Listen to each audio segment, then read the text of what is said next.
Governor గారిని కలిసి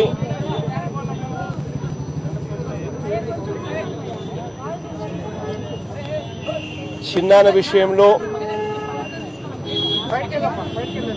నిన్న అత్యంత దారుణంగా జరిగిన అంశం మీద న్యాయం జరగాలి అని అంటే ఆ న్యాయం జరగాలి అని అంటే అది సిబిఐ ఎంక్వైరీ చేతనే జరుగుతుంది. చంద్రబాబు నాయుడు గారికి రిపోర్ట్ చేసే పోలీసుల అధికారుల చేత ఎంక్వైరీ చేయిస్తే ఏ రకంగా మాకు న్యాయం జరుగుతుంది అని చెప్పి గవర్నర్ గారిని అడగడం జరిగింది. గవర్నర్ గారికి చెప్పడం జరిగింది. మేము అక్కడ ఉండగానే ఎస్పీతోనూ డిఐజీతోనూ మాట్లాడుతూ ఉండగానే ఎస్పీకి ఫోన్లు వస్తాయి. ఆ ఫోన్ కనిపిస్తా ఉంది. అడిషనల్ డీజీ ఇంటెలిజెన్స్ అని చెప్పి ఫోన్ మీద కనిపిస్తా ఉంది. అంటే ఏబి వెంకటేశ్వరరావు గారు ఎంత లోతుగా దీంట్లో దిగి దీన్ని మానిటర్ చేస్తా ఉన్నాడు అని చెప్పడానికి నిదర్శనం. ఇదే ఏబి వెంకటేశ్వరరావు గారు ఇంటెలిజెన్స్ డిపార్ట్మెంట్ అన్నది తెలుగుదేశం పార్టీకి వాచ్మెన్ డిపార్ట్మెంట్ గా మార్చేసినాడు. గ్రామాలలో సర్వేలు చేసి గ్రామాలలో వైఎస్ఆర్ కాంగ్రెస్ పార్టీ యాక్టివిస్టులు నాయకులు ఎవరున్నారు, వాళ్ళు ఎన్ని ఓట్లను ప్రభావితం చేయగలుగుతారు, వాళ్ళని ఎలా ప్రలోభ పెట్టాలి అని చెప్పి ఏకంగా రిపోర్ట్లు ఇస్తా ఉన్నారు గవర్నమెంట్ చంద్రబాబు నాయుడుకు. రాష్ట్రంలో లా అండ్ ఆర్డర్ను ప్రొటెక్ట్ చేయాల్సిన ఇంటెలిజెన్స్ డిపార్ట్మెంట్ రాష్ట్రంలో ఏదైనా నక్సల్ యాక్టివిటీయో లేకపోతే ఏదైనా ఇటువంటి యాక్టివిటీస్ ఏదైనా జరగకముందే అటువంటి ఇంటెలిజెన్స్ తీసుకొని గవర్నమెంట్కు ప్రొటెక్ట్ చేయాల్సిన డిపార్ట్మెంట్ను చంద్రబాబు నాయుడు గారు తన వాచ్మెన్ల కన్నా దారుణంగా వాడుకుంటా ఉన్నారు. అటువంటి ఏబి వెంకటేశ్వరరావు గారు ఇవాళ వైఎస్ఆర్ కాంగ్రెస్ పార్టీ నుంచో లేకపోతే ఇంకొకరి నుంచో వాళ్ళందరినీ చంద్రబాబు నాయుడు గారి దగ్గర జాయిన్ చేసే విషయంలో 23 మంది ఎమ్మెల్యేలు మా వాళ్ళు పోయారు. మా వాళ్ళను చంద్రబాబు నాయుడు గారు ఒక్కొక్కరికి 20 కోట్లు 30 కోట్లు ఇచ్చి కొనుగోలు చేశారు. ఆ కొనుగోలు చేసే కార్యక్రమంలో ఆ ఎమ్మెల్యేలను ఏబి వెంకటేశ్వరరావు గారు పిలిపించుకొని చంద్రబాబు నాయుడు గారి తరఫున ఏబి వెంకటేశ్వరరావు గారు మాట్లాడి ఆయనతో పాటు ఆంధ్రజ్యోతి అనే ఒక పేపరు దాని యజమాని రాధాకృష్ణ అనే ఒక ఆయన డైరెక్ట్ గా వీళ్ళు పిలిపించుకొని మాట్లాడి ఏకంగా వెళ్లి చంద్రబాబు నాయుడు దగ్గర తీసుకొని వెళ్లి కండువాలు కప్పించే అంత దారుణమైన పరిస్థితిలో ఈరోజు వ్యవస్థ జరుగుతూ ఉంది. అటువంటి ఏబి వెంకటేశ్వరరావు గారు నిన్న నేను ఎస్పీ గారితో మాట్లాడుతూ ఉంటే డిఐజీ గారితో మాట్లాడుతూ ఉంటే ఫోన్ల మీద ఫోన్లు అడిషనల్ ఇంటెలిజెన్స్ అంత దారుణంగా వీళ్ళు చేస్తూ ఉంటే ఏ రకంగా న్యాయం జరుగుతుంది? చనిపోయింది ఒక సామాన్యమైన వ్యక్తి, చనిపోయిన వ్యక్తి 4 సార్లు ఎంపీగా చేసిన వ్యక్తి, చనిపోయిన వ్యక్తి సామాన్యమైన వ్యక్తి, చనిపోయిన వ్యక్తి ఒక ముఖ్యమంత్రి గారి తమ్ముడు, ఎక్స్ ముఖ్యమంత్రి గారి తమ్ముడు, దివంగత ముఖ్యమంత్రి గారి తమ్ముడు చనిపోయాడు. చనిపోయిన వ్యక్తి 4 సార్లు ఎంపీగా పనిచేసిన వ్యక్తి, 4 సార్లు ఎమ్మెల్యేగా పనిచేసిన వ్యక్తి. ఇటువంటి వ్యక్తి చనిపోతే అసలు లా అండ్ ఆర్డర్ అసలు ఆంధ్ర రాష్ట్రంలో ఉందా? కేవలం ఆయన చేసిన తప్పేంది? జమ్మలమడుగు నియోజకవర్గానికి ఇన్ఛార్జిగా తాను వ్యవహరించడం. జమ్మలమడుగు నియోజకవర్గంలో మా పార్టీకి ఇంతకు ముందు గెలిచిన ఒక ఎమ్మెల్యే ఆదినారాయణ రెడ్డి అనే ఎమ్మెల్యే అమ్ముడుపోవడం, చంద్రబాబు నాయుడు గారు ఆయన ప్రలోభాలు పెట్టి తీసుకోవడమే కాకుండా ఆయన ఏకంగా మంత్రి పదవి కూడా ఇచ్చి ఆయన పదవిలో పెట్టుకున్నాడు. అక్కడ తెలుగుదేశం పార్టీకి సంబంధించిన రామసుబ్బారెడ్డి వీళ్ళిద్దరినీ తట్టుకునే దానికోసం ఒక ఫ్రెష్ ఫేస్ను మేము తీసుకొచ్చినాం. మా క్యాండిడేట్ ఎవరైతే ఉన్నారో యంగ్స్టర్ ఫ్రెష్ ఫేసు వీళ్ళని ఢీకొంటా ఉన్నాడు.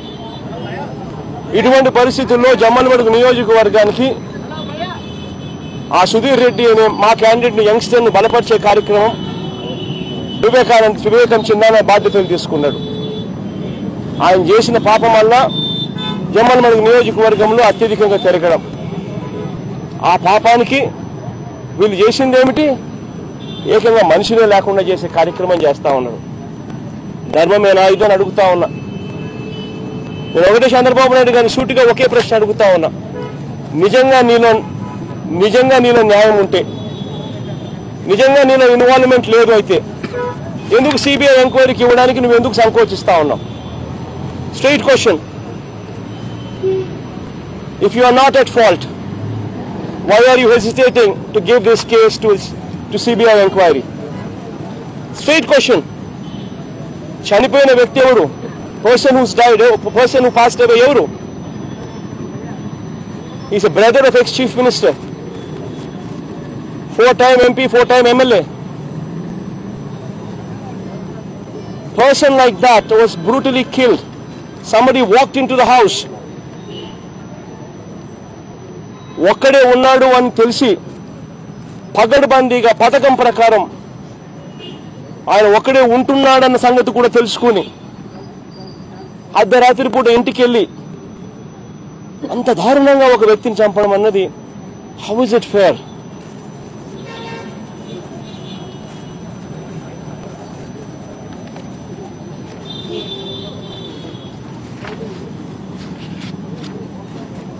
దీన్ని ఖచ్చితంగా ఎంక్వైరీ జరగాలని, సిబిఐ చేత ఎంక్వైరీ జరగాలని, చంద్రబాబు నాయుడు గారికి రిపోర్ట్ చేసే పరిస్థితి, చంద్రబాబు నాయుడు గారికి అత్యంత సన్నిహితులుగా ఉన్న డీజీపీని, ఈ అడిషనల్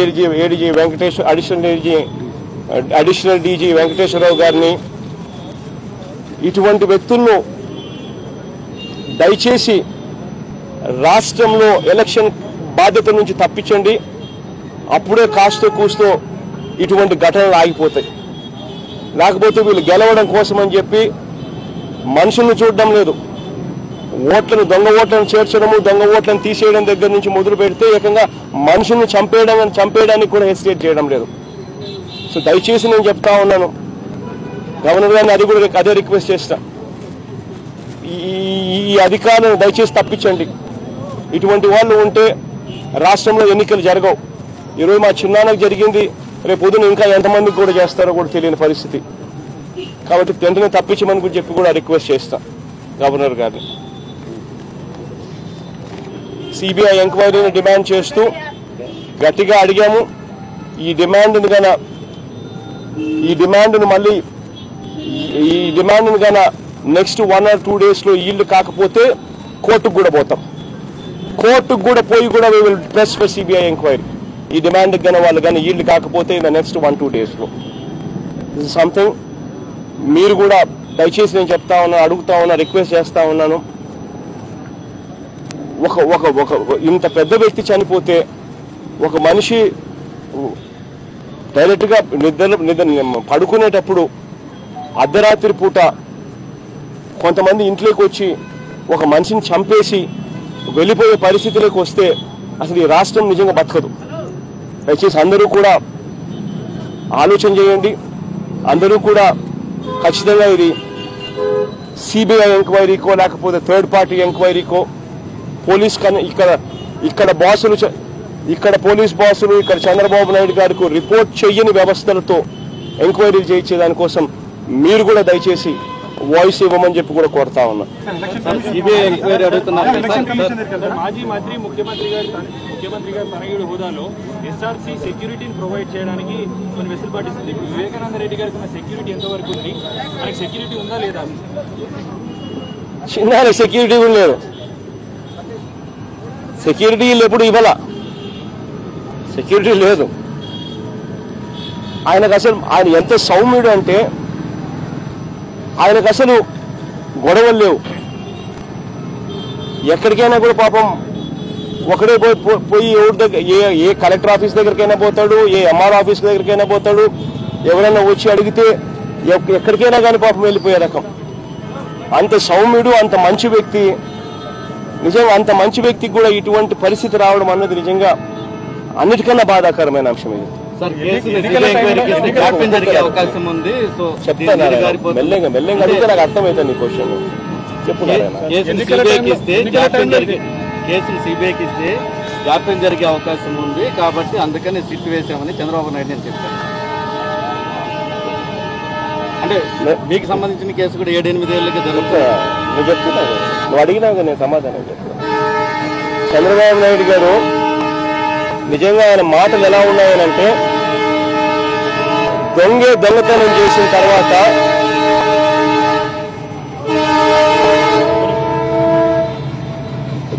దొంగతనం చేసి దొంగ అన్నాడట.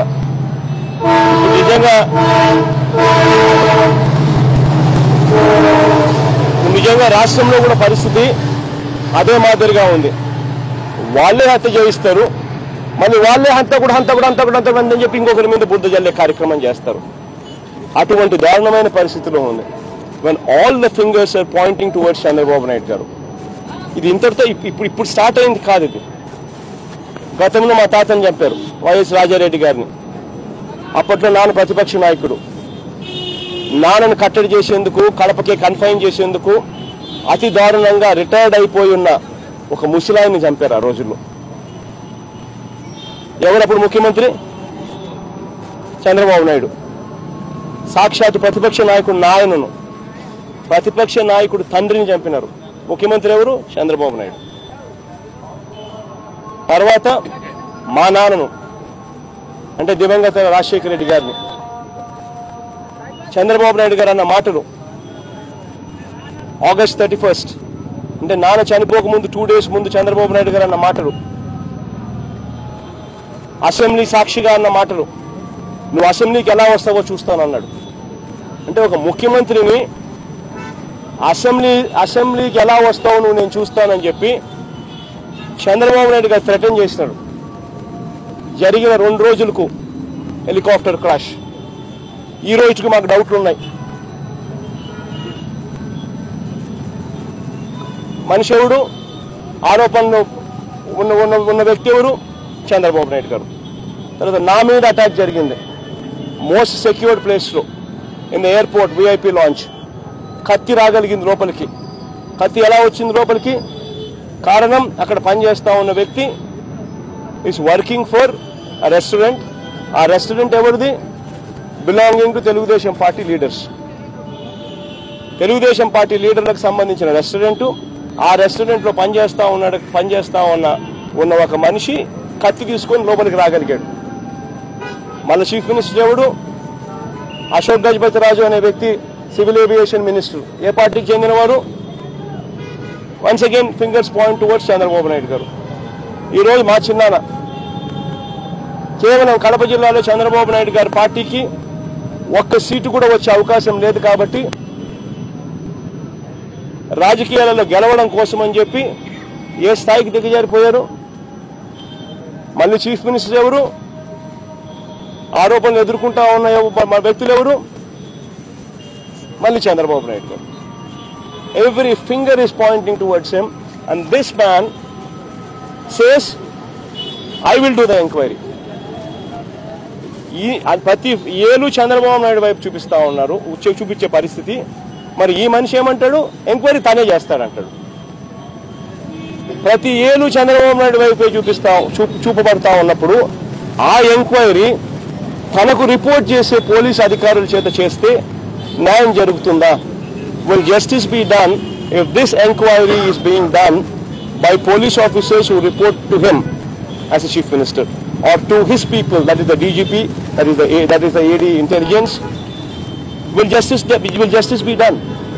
Only if this inquiry is being done by a third party who do not report to Chandrababu Naidu, who do not report to Chandrababu Naidu's government, people in Chandrababu Naidu's government. Only then justice would come. చిన్నానకు మీరు అన్నట్టుగా SRC is led by intelligence AD. అటువంటి intelligence ఏడీ దగ్గర ఉండి security ఎందుకు ఇవ్వలేదు security ఎందుకు తీసేసినారు, ఎందుకు ఇవ్వలేదు అన్నది సహజంగా ఎంపీలకు మామూలుగా ఇవ్వాల. సహజంగా ఇటువంటి లీడర్లు ఖచ్చితంగా ఇవ్వాల, కానీ ఇక్కడ మాత్రం జరగల.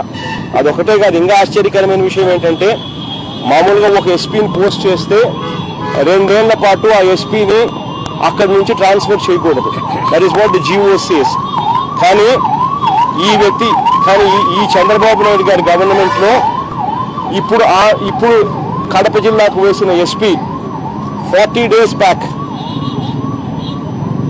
పాత SP before the expiry of 2 years was shifted out. ఎలక్షన్లలో చంద్రబాబు నాయుడు గారికి ఆ ఎస్పీ సహాయం చేస్తాడు అన్న నమ్మకం లేక ఆ ఎస్పీని తీసేసి కొత్త ఎస్పీని 40 రోజుల కింద తెచ్చినారు, ఇప్పుడున్న ఎస్పీని. మరి ఇవన్నీ చూస్తే కాన్స్పిరసీ కింద కనిపించదా? ఇంకొకటి అన్నిటికన్నా ఆశ్చర్యకరం ఏంటో తెలుసా, నిన్న నేను ఎస్పీతోనూ డిఐజీతో మాట్లాడేటప్పుడు they showed me one letter. ఒక లెటర్ చూపించినారు నాకు. You know what that letter said? Letter it was written by మా చిన్నానాట. లెటర్ వాజ్ రిటర్న్ బై చిన్నానాట. చిన్నాన్న ఏం రాశాడంటే, నా డ్రైవర్ నన్ను కొట్టి చంపాడు అని. అంటే అసలు ఎంత దారుణంగా ఉంది అని అంటే, first of all the whole act it self ఎలా క్రియేట్ చేశారు అని అంటే, అదేదో చిన్నాన్న బ్లడ్ వామిట్ చేసి చనిపోయినట్టుగా భావనిచ్చేట్టుగా పక్కనే ఒక చోట బ్లడ్ ఎక్కువ ఉంది. దాని తర్వాత చిన్నాన్న బాత్రూమ్ లేకపోయినట్టుగా బాడీ బాత్రూంలో పడుంది. బాత్రూంలో కమోడ్కు రక్తం పూశారు. అంటే బ్లడ్ ఎక్కువగా డ్రైన్ అవుట్ పోయినందువల్ల తనకు గిడ్డినెస్ వచ్చి బాత్రూంలో తను కొలాప్స్ అయినాడని, ఆ కొలాప్స్ అయ్యే దాంట్లో తల కమోడు కొట్టుకుందని కమోడును రక్తంతో పెట్టారు. తర్వాత కమోడు కొట్టుకున్నందువల్ల ఎనికి పడిపోయాడు కాబట్టి చనిపోయినట్టుగా బాత్రూంలో శవాన్ని పెట్టారు. అంటే అంత పగడ్బందీగా మనిషిని ఇక్కడ కొట్టి, బెడ్రూమ్లోనూ కొట్టి, బెడ్రూమ్లో చంపో, మళ్ళీ ఆ మనిషిని చిన్నాన్ని తీసుకొని పోయి బాత్రూమ్ దాకా తీసుకొని పోయి బాత్రూంలో కూడా పెట్టి, ఎందుకంటే ఇంట్లో ఎవరు లేరు, ఆయన ఒక్కడే ఉన్నాడు, బాత్రూంలోనూ కూడా పెట్టి, ఇదంతా ఏదో న్యాచురల్ గా జరిగినట్టుగా చూపించే కార్యక్రమం అంత దూరం కుట్ర జరిగింది అని అంటే, ఆ కుట్రలో భాగంగా వీళ్ళు చంపుతా ఉండగానే చిన్న లెటర్ రాస్తాడా? అంటే వీళ్ళు ఒక పక్క చంపుతా ఉన్నారు, ఆ లెటర్ మీద బ్లడ్ స్టెయిన్స్ ఉన్నాయి. అంటే బ్లడ్ తో ఆయన రాస్తూ ఉన్నట్టుగా, చనిపోతూ ఉన్నట్టుగా నాకు డిఐజీ ఎస్పీ నాకు లెటర్ చూపిస్తా ఉన్నారు. అంటే దాని అర్థం చిన్నాన్ని చనిపోతూ నా డ్రైవర్ నన్ను చంపుతున్నాడు, నన్ను కొడుతున్నాడు అని చెప్పి వాళ్ళ ముందరనే రాస్తాడా? Could he have written in front of them? Isn't all these things showing something? The SP is transferred, new SP comes within 40 days time, then again they show me a letter what was handwritten by my Chinnana antaru, and that handwritten letter what they say by my Chinnana is written, it is right in the midst of the time lap where he was tortured to death. That letter was also written by him. ఎక్కడ sync అవుతున్నాయి ఇవన్నీ? వీటికి అన్నింటినీ కూడా వాస్తవాలన్నింటినీ కూడా తప్పుదోవ పట్టించే దానికోసం అని చెప్పి రకరకాలుగా they are trying to build new stories. ఒకటి ఎన్నన్న స్టోరీస్ చెప్పండి, నేను ఒకటి చెప్తా. సింపుల్గా స్ట్రైట్ ఫార్వర్డ్ ఒక క్వశ్చన్ అడుగుతా, మీరు ఎన్నెన్న కథలు చెప్పండి, ఆ కథలకు మీరు ప్రూవ్ చేసే దానికోసం రకరకాలుగా యూ మైట్ కుక్అప్ స్టోరీస్, ఏమేమో మీరు సినిమాలు తీసినట్టుగా మీరు కథలు చెప్తా ఉంటారు. నేను సూటిగా ఒకటే క్వశ్చన్ అడుగుతా, చనిపోయింది ఎవరు? చనిపోయింది మా చిన్నాన్న కదా? ఎలా చనిపోయినాడు? Straight question. నీకు నిజంగా దీంట్లో ప్రమేయం లేకపోతే సిబిఐ ఎంక్వైరీ ఎందుకు ఎస్టేట్ చేస్తున్నావు? Straight question. నీకు నిజంగా దీంట్లో సంబంధం లేకపోతే సిబిఐకి ఎందుకు ఇవ్వడం లేదు? Straight question. సమాధానాలు రావు.